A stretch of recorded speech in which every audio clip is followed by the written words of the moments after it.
ओम शांति 15 मार्च 2025 बाबा के महावाक्य। मीठे बच्चे, अब वापस घर जाना है, इसलिए देह सहित देह के सब संबंधों को भूल एक बाप को याद करो। यही है सच्ची गीता का सार। प्रश्न: तुम बच्चों का सहज पुरुषार्थ क्या है? उत्तर: बाप कहते हैं, तुम बिल्कुल चुप रहो। चुप रहने से ही बाप का वर्षा ले लेंगे। बाप को याद करना सृष्टि चक्र को फिराना है। बाप की याद से तुम्हारे विकर्म विनाश होंगे, आयु बड़ी होगी और चक्र को जानने से चक्रवर्ती राजा बन जाएंगे। यही है सहज पुरुषार्थ। ओम शांति। मीठे मीठे रूहानी बच्चों प्रति रूहानी बाप फिर से समझा रहे हैं। रोज रोज समझानी देते हैं। बच्चे तो समझते हैं, बरोबर हम गीता का ज्ञान पढ़ रहे हैं, कल्प पहले मुहाफिक। परंतु श्री कृष्ण नहीं पढ़ाते, परमपिता परमात्मा हमको पढ़ाते हैं। वही हमको फिर से राजयोग सिखा रहे हैं। तुम अभी डायरेक्ट भगवान से सुन रहे हो। भारतवासियों का सारा मदार गीता पर ही है। उस गीता में भी लिखा हुआ है कि रुद्र ज्ञान यज्ञ रचा। यह यज्ञ भी है तो पाठशाला भी है। बाप जब सच्ची गीता आकर सुनाते हैं तो हम सद्गति को पाते हैं। मनुष्य यह नहीं समझते। बाप जो सर्व का सद्गति दाता है, उनको ही याद करना है। गीता भल पढ़ते आए हैं, परंतु रचयिता और रचना को न जानने कारण नेति नेति करते आए हैं। सच्ची गीता तो सच्चा बाप ही आकर सुनाते हैं। यह है विचार सागर मंथन करने की बातें।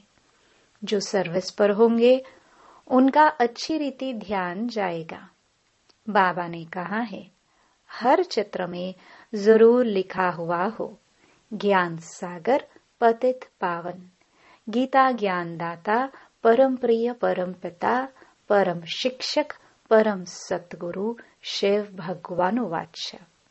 यह अक्षर तो जरूर लिखो जो मनुष्य समझ जाए।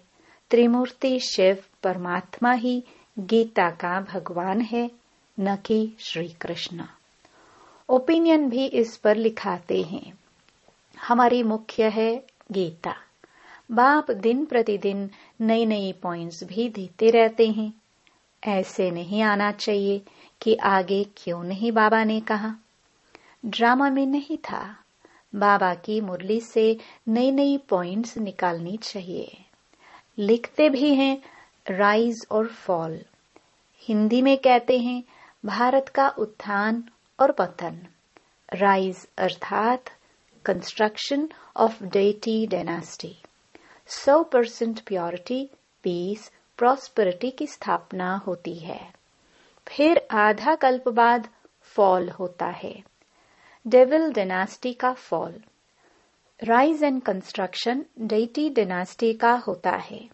फॉल के साथ डिस्ट्रक्शन लिखना है। तुम्हारा सारा मदार गीता पर है। बाप ही आकर सच्ची गीता सुनाते हैं।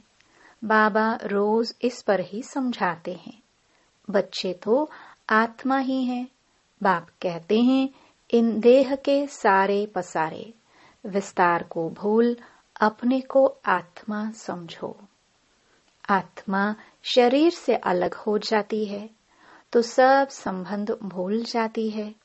तो बाप भी कहते हैं, देह के सब संबंध छोड़ अपने को आत्मा समझ मुझ बाप को याद करो। अभी घर जाना है ना। आधा कल्प वापस जाने के लिए ही इतनी भक्ति आदि की है। सतयुग में तो कोई वापस जाने का पुरुषार्थ नहीं करते हैं। वहां तो सुख ही सुख है। गाते भी हैं, दुख में सिमरन सब करे, सुख में करे न कोई। परंतु सुख कब है, दुख कब है, यह नहीं समझते हैं। हमारी सब बातें हैं गुप्त। हम भी रूहानी मिलिट्री है ना, शिव बाबा की शक्ति सेना है। इनका अर्थ भी कोई समझ ना सके।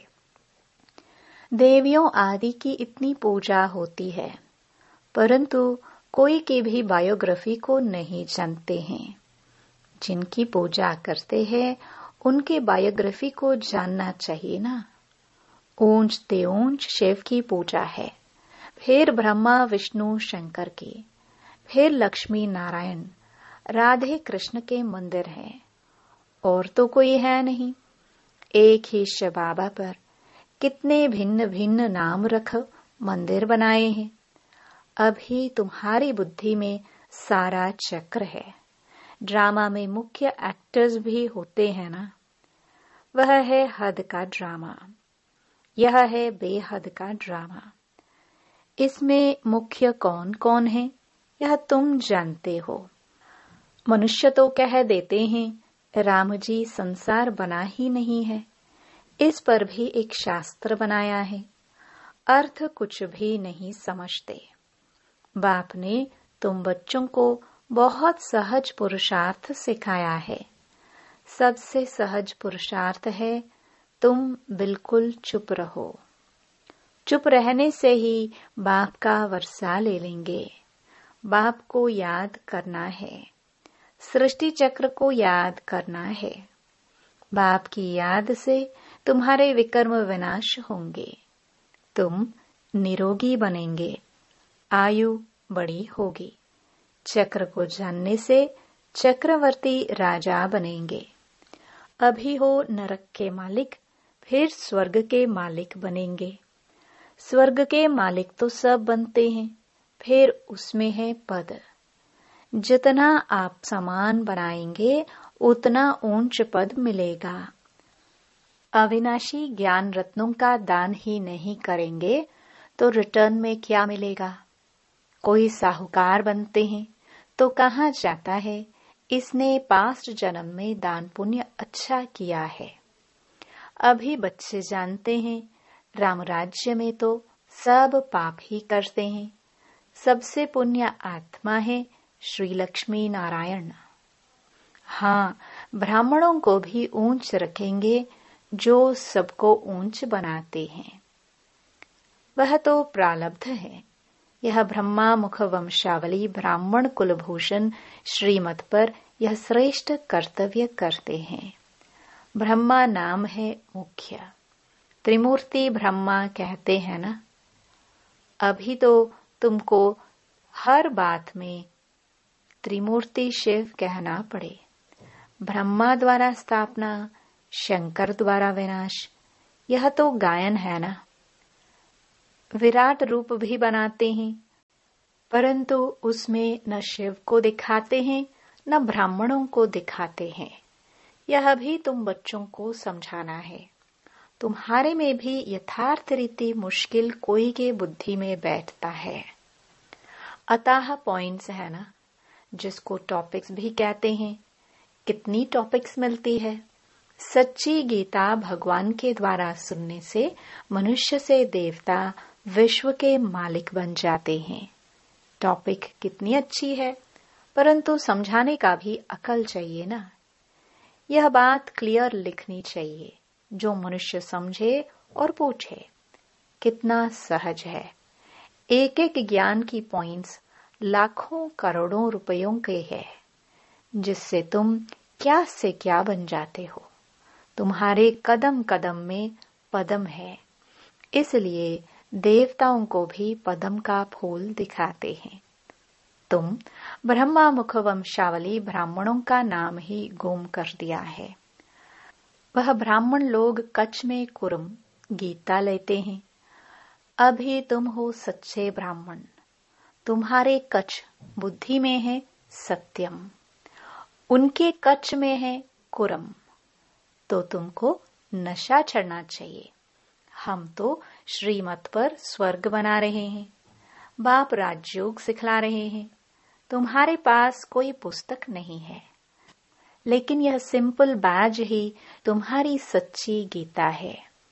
इसमें त्रिमूर्ति का भी चित्र है, तो सारी गीता इसमें आ जाती है। सेकंड में सारी गीता समझाई जाती है। इस बैज द्वारा तुम सेकंड में किसको भी समझा सकते हो। यह तुम्हारा बाप है।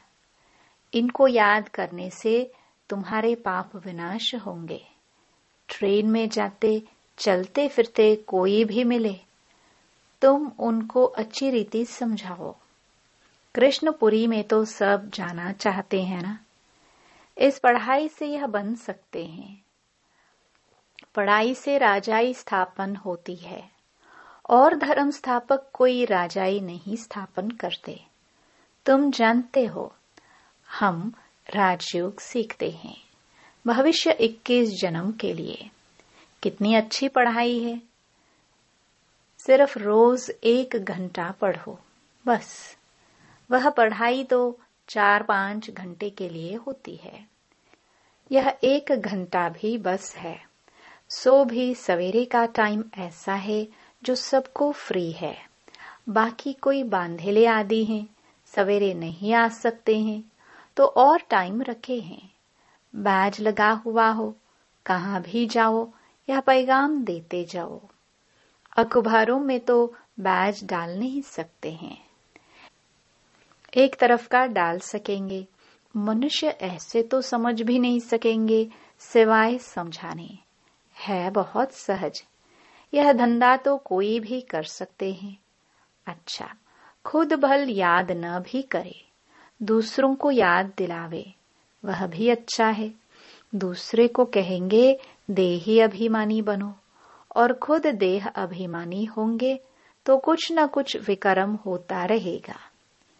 पहले पहले तूफान आते हैं मनसा में, फिर कर्मणा में आते हैं।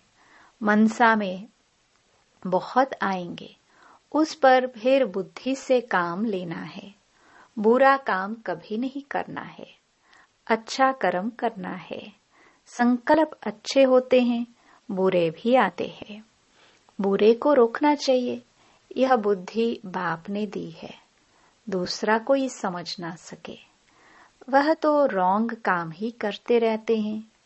तुमको अभी राइट काम ही करना है। अच्छा पुरुषार्थ से राइट काम होता है। बाप तो हर बात बहुत अच्छी रीति समझाते रहते हैं। अच्छा, मीठे मीठे सिखिलदे बच्चों प्रति मात पिता बाप दादा का याद प्यार और गुड मॉर्निंग। रूहानी बाप की रूहानी बच्चों को नमस्ते। धारणा के लिए मुख्य सार। पहला, यह एक एक अविनाशी ज्ञान का रतन लाखों करोड़ों रुपयों का है। इन्हें दान कर कदम कदम पर पद्मों की कमाई जमा करनी है। आप समान बनाकर ऊंच पद पाना है। दूसरा, विकर्मों से बचने लिए देही अभिमानी रहने का पुरुषार्थ करना है। मनसा में कभी बुरे संकल्प आए तो उन्हें रोकना है। अच्छे संकल्प चलाने हैं। कर्मेंद्रियों से कभी कोई उल्टा कर्म नहीं करना है। वरदान। रूहानियत के प्रभाव द्वारा फरिश्तेपन का मेकअप करने वाले सर्व के स्नेही भव। जो बच्चे सदा बाप दादा के रंग में रहते हैं, उन्हें संग का रंग ऐसा लगता है जो हर एक के चेहरे पर रूहानियत का प्रभाव दिखाई देता है। जिस रूहानियत में रहने से फरिश्तेपन का मेकअप स्वतः हो जाता है। जैसे मेकअप करने के बाद कोई कैसा भी हो, लेकिन बदल जाता है। मेकअप करने से सुंदर लगता है। यहाँ भी फरिश्तेपन के मेकअप से चमकने लगेंगे और यह रूहानी मेकअप सर्व का स्नेही बना देगा। स्लोगन। ब्रह्मचर्य, योग तथा दिव्य गुणों की धारणा ही वास्तविक पुरुषार्थ है। मातेश्वरी जी के अनमोल महावाक्य। कर्म बंधन तोड़ने का पुरुषार्थ। बहुत मनुष्य प्रश्न पूछते हैं कि हमें क्या करना है, कैसे अपना कर्म बंधन तोड़े। अब हरेक की जन्म पत्री को तो बाप जानता है।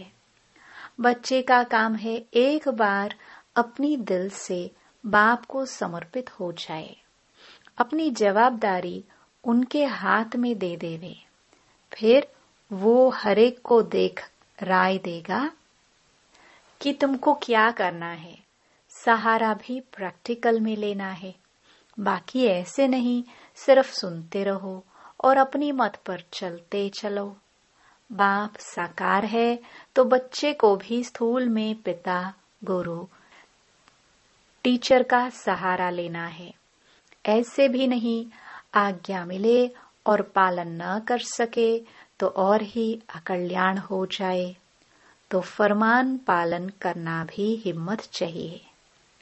चलाने वाले तो रमजबाज है, वो जानता है इसका कल्याण किस में है, तो वह ऐसे डायरेक्शन देगा कि कैसे कर्म बंधन तोड़ो। कोई को फिर यह ख्याल में नहीं आना चाहिए कि फिर बच्चों आदि का क्या हाल होगा। इसमें कोई घर बार छोड़ने की बात नहीं है।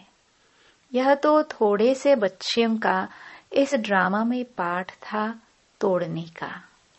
अगर यह पाठ न होता तो तुम्हारी जो अब सेवा हो रही है फिर कौन करे। अब तो छोड़ने की बात ही नहीं है, मगर परमात्मा का हो जाना है। डरो नहीं, हिम्मत रखो। बाकी जो डरते हैं वो न खुद खुशी में रहते हैं, न फिर बाप के मददगार बनते हैं। यहाँ तो उनके साथ पूरा मददगार बनना है। जब जीते जी मरेंगे तब ही मददगार बन सकते हैं। कहाँ भी अटक पड़ेंगे तो फिर वो मदद देकर पार करेगा। तो बाबा के साथ मनसा वाचा कर्मणा मददगार होना है। इसमें जरा भी मोह की रग होगी तो वो गिरा देगी। तो हिम्मत रखो, आगे बढ़ो। कहाँ हिम्मत में कमजोर होते हैं तो मूंझ पड़ते हैं। इसलिए अपनी बुद्धि को बिल्कुल पवित्र बनाना है। विकार का जरा भी अंश न हो। मंजिल कोई दूर है क्या, मगर चढ़ाई थोड़ी टेढ़ी बांकी है। लेकिन समर्थ का सहारा लेंगे तो न डर है न थकावट है। अच्छा, ओम शांति। अव्यक्त इशारे। सत्यता और सभ्यता रूपी कल्चर को अपनाओ। आपका बोल और स्वरूप दोनों साथ साथ हो। बोल स्पष्ट भी हो, उसमें स्नेह भी हो, नम्रता, मधुरता और सत्यता भी हो, लेकिन स्वरूप की नम्रता भी हो। इसी रूप से बाप को प्रत्यक्ष कर सकेंगे। निर्भय हो लेकिन बोल मर्यादा के अंदर हो। फिर आपके शब्द कड़े नहीं, मीठे लगेंगे। ओम शांति।